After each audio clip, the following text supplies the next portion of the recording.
Welcome back, dear viewers. We are discussing plus one biology chapter number 13, that is photosynthesis in higher plants. आज का जो हमारा video है इसमें हम डिस्कशन करेंगे लाइट रिएक्शन के बारे में। उससे पहले इंट्रोडक्शन में जो दो स्टेप हैं फोटोसिंथेसिस के उनके बारे में थोड़ी सी चर्चा करेंगे। So let's start with the video. The process of photosynthesis involves two phases. The first one is dependent on light and is known as light or photochemical phase. In this phase, light energy gets converted into chemical energy in the form of ATP and NADPH2, which is known as assimilatory power, which is generated in the thylakoid. तो photosynthesis के दो मुख्यतः steps हैं, दो faces हैं, दो reaction हैं, light reaction और डार्क रिएक्शन। जो लाइट रिएक्शन है वो ग्रेना में होती है, ग्रेना के अंदर थाइलाकोइड्स होते हैं, वहां थाइलाकोइड में लाइट रिएक्शन के दौरान एटीपी और NADPH2 की सिंथेसिस होती है जिसको एसिमिलेटरी पावर कहते हैं। उसके बाद जो सेकंड फेज है that is known as dark phase और biosynthetic phase. It is independent of light. Dark phase का मतलब ये नहीं कि ये डार्क में होता है, means it does not need light. So in this phase carbon dioxide is fixed with the help of assimilatory power which is generated during the light phase. Dark reaction जो है it takes place in the stroma of the chloroplast. याद रखना आपने, ये question पूछते हैं। Now what is light reaction? Various steps of the light reaction. Light reaction is also called photochemical phase. It includes absorption of light, splitting of water, oxygen release and release of high energy chemical intermediates that is NADPH and ATP. अब इसमें थोड़ा सा मोटा मोटा समझेंगे यहाँ से हम कि जो लाइट रिएक्शन है उसमें सबसे पहला स्टेप होता है एब्जॉर्प्शन। लाइट का एब्जॉर्प्शन कौन करता है? पिगमेंट्स। अब जो पिगमेंट्स होती हैं they aggregate to form photosystems, अभी हम करेंगे उसके बारे में चर्चा। उसके पास स्प्लिटिंग ऑफ वाटर है, वाटर स्प्लिट करता है जिसको बोलते हैं photolysis of water to release electron, proton and oxygen. Oxygen release, then उसके बाद जो इलेक्ट्रॉन निकलते हैं, electrons they move through various electron carriers and on the way they release ATP and in the last NADPH is produced. So the pigments in the light reaction are organized in light harvesting complexes within PS1 and PS2. जो pigments होती हैं वो organise करके complexes बनाती हैं जिनको light harvesting complex बोलते हैं, जो कि फोटोसिस्टम 1 और फोटोसिस्टम 2 में पाए जाते हैं। Now both these photochemicals are named in the sequence of discovery. जिस सीक्वेंस में उनकी डिस्कवरी हुई थी वैसे उनको नाम दिया गया है। PS1 पहले हुई थी और उसके बाद PS2।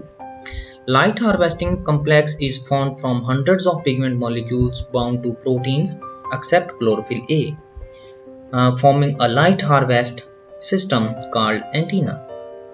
These pigments make the process of photosynthesis more efficient. तो जो pigments होती हैं वो एग्रीगेट करती हैं प्रोटीन के साथ बाउंड करके लाइट हार्वेस्टिंग सेंटर की फॉर्मेशन करती हैं। A single molecule of chlorophyll A form the reaction center. And this reaction center are different in both the photosystem. photosystem 1 में reaction center अलग होगा, photosystem 2 में reaction center अलग होगा। अब यहाँ पर हम देखेंगे ये लाइट हार्वेस्टिंग कम्प्लेक्स है, ये एंटीना पिगमेंट्स हैं, एंटीना मॉलिक्यूल्स हैं जो कि लाइट को एब्जॉर्ब कर रहे हैं। ये सेंटर में कोर मॉलिक्यूल है अब, और ये रिएक्शन सेंटर है बीच में। अब यहाँ जितनी भी लाइट एनर्जी ये पिगमेंट्स मॉलिक्यूल जितने भी लाइट को एब्जॉर्ब करते हैं वो अल्टीमेटली अपनी लाइट एनर्जी को रिएक्शन सेंटर में ट्रांसफर कर देते हैं। रिएक्शन सेंटर से फिर इलेक्ट्रॉन जो है वो एक्साइट होकर आगे इलेक्ट्रॉन कैरियर तक पहुंचते हैं। अब photosystem 1 PS1 has a reaction center made up of chlorophyll A700 और P700।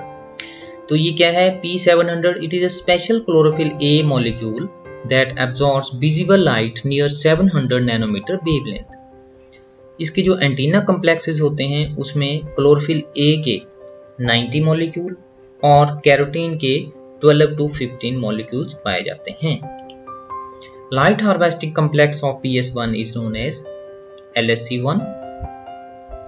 Photosystem 1 perform cyclic photophosphorylation independently. तो फोटोसिस्टम 1 है जी इंडिपेंडेंटली साइक्लिक फोटोफॉस्फोरिलेशन करता है। फोटो फॉस्फोरिलेशन के बारे में हम अगले वीडियो में चर्चा करेंगे, उसके साथ ही मिलता है। Now along with PS2 it take part in the non-cyclic photofosphorylation. Now coming to photosystem 2. Photosystem 2 or PS2 has a reaction center made up of chlorophyll A680 or P680. P680 क्या है? It is a special chlorophyll A molecule that absorb visible light near 600 nanometer wavelength.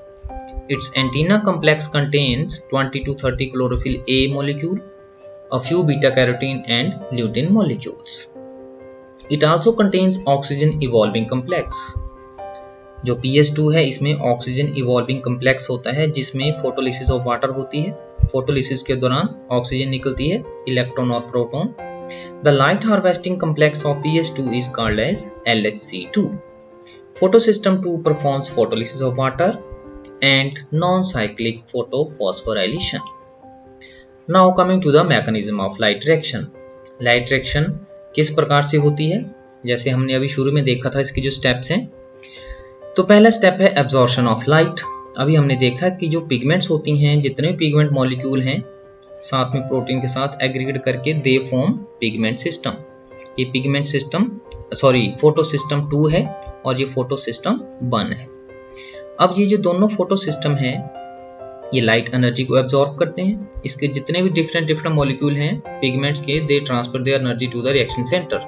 यहाँ पर P680 है, तो reaction centre से फिर जब वो एक्साइटेड होता है after the absorption of energy then it ejects electron which is captured by the electron acceptor. उसके बाद ये इलेक्ट्रॉन एक्सेप्टर हैं, इलेक्ट्रॉन को एक्सेप्ट करेगा और जो आगे इलेक्ट्रॉन कैरियर्स हैं अलग अलग, उनके थ्रू इलेक्ट्रॉन जाता हुआ फिर फोटो सिस्टम 1 के पास पहुंचता है. यहाँ से इलेक्ट्रॉन फिर और फर्दर इलेक्ट्रॉन एक्सेप्टर्स होते हैं, यहाँ से मूव करता हुआ फेराडॉक्सिन और अल्टीमेटली NADP प्लस इसको एक्सेप्ट करता है और NADPH में वो कन्वर्ट हो जाता है. अब क्या होता है, जब यहाँ से इलेक्ट्रॉन इजेक्ट होता है तो ये रिएक्शन सेंटर ऑक्सीडाइज्ड स्टेट में आ जाता है. अब इसको ग्राउंड स्टेट में आने के लिए इमीडिएटली इसको इलेक्ट्रॉन की आवश्यकता पड़ती है. अब वो इलेक्ट्रॉन कहाँ से आता है? वो इलेक्ट्रॉन आता है फोटोलिसिस ऑफ वाटर से. तो जब फोटोलिसिस ऑफ वाटर होती है, वाटर ब्रेक करता है to release oxygen, proton and electron. The electrons are captured by this oxidised reaction centre. After receiving the electron it gets reduced and again it ejects its electron to the electron acceptor. तो इस प्रकार से जो regular supply है electron की वो यहाँ से आती रहती है फोटोलिसिस ऑफ वाटर से, और जो इलेक्ट्रॉन की जो सर्कुलेशन है ये होती रहती है. तो एब्जॉर्प्शन हुई लाइट की, उसके बाद फोटोलिसिस ऑफ वाटर हुई, उसके बाद एवोल्यूशन हुआ ऑक्सीजन का, इलेक्ट्रॉन यहाँ से निकले. अब जब इलेक्ट्रॉन कैरियर जो इलेक्ट्रॉन है, जब डिफरेंट इलेक्ट्रॉन कैरियर के द्वारा वो मूव करते हैं तो उनकी मूवमेंट के दौरान ATP की जनरेशन होती है और अल्टीमेटली NADPH की. तो इस प्रकार से लाइट रिएक्शन में क्या बनता है? ATP और NADPH, जिसको हम बोलते हैं एसिमिलेटरी पावर. तो इसी की सहायता से कार्बन डाइऑक्साइड जो है वो कार्बोहाइड्रेट में कन्वर्ट होती है जब फिक्स होती है ड्यूरिंग डार्क रिएक्शन. तो आइए देखते हैं अब इसी को हम. अब ये जो फ्लो है, अब इलेक्ट्रॉन फ्लो के दौरान जो एनर्जी की जनरेशन होती है in the presence of light, इसको बोलते हैं फोटोफॉस्फोराइलेशन. ये लिंक्ड है एक दूसरे से, इलेक्ट्रॉन ट्रांसफर और फोटोफॉस्फोराइलेशन एक दूसरे से दोनों ये लिंक्ड हैं. तो फोटोफॉस्फोराइलेशन का जो टॉपिक है वो अगले वीडियो में करेंगे. Now, light reaction begins as soon as light falls on the green plants. The pigment molecules present in PS1 and PS2 absorb their specific wavelengths of light and become energized. The accessory pigments absorb light and transfer their absorbed energy finally to their reaction centers, which take part in the photochemical act. The two photosystems are connected in series with each other by the components of electron transport chain. The reaction centers become so excited that they escape high energy electrons, which move to nearby electron acceptor molecules. Now coming to electron transport chain. Electron transport chain is thylakoid based chain of electron carriers which take part in electron flow from light excited chlorophyll A molecule of PS2 and PS1 and oxidation of water to final acceptor NADP plus generating potential on the way for ATP synthesis, जैसे कि हमने अभी diagram में देखा। तो ultimately electron जब को flow होता है तो वो एटीपी और एनएडीपीएच की सिंथेसिस करते हैं। Photosynthetic electron transport chain was first proposed by Robert Hill in the year 1939। The path of electron transport resembles alphabet Z and is known as Z scheme. जैसा कि इस डायग्राम में, ये वही डायग्राम है जो हमने पहले देखी थी। इसको अगर हम टिल्ट करके देखें तो जो इलेक्ट्रॉन का जो पाथ है, path followed by electron follows letter Z.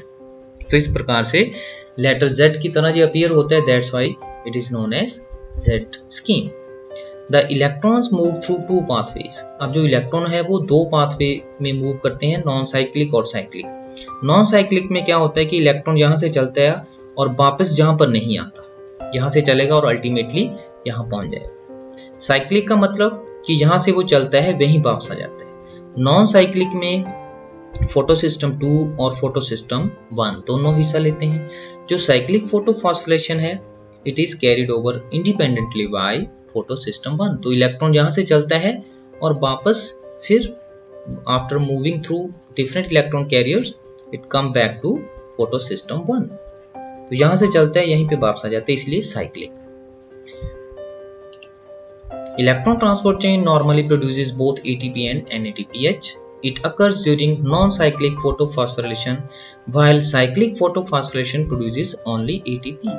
तो नॉन साइक्लिक फोटोफॉस्फोरिलेशन के दौरान ATP और NADP दोनों बनती हैं, जबकि साइक्लिक फोटोफॉस्फोरिलेशन के दौरान ओनली ATP इज प्रोड्यूस्ड। तो आज की वीडियो में इतना ही। Thank you very much.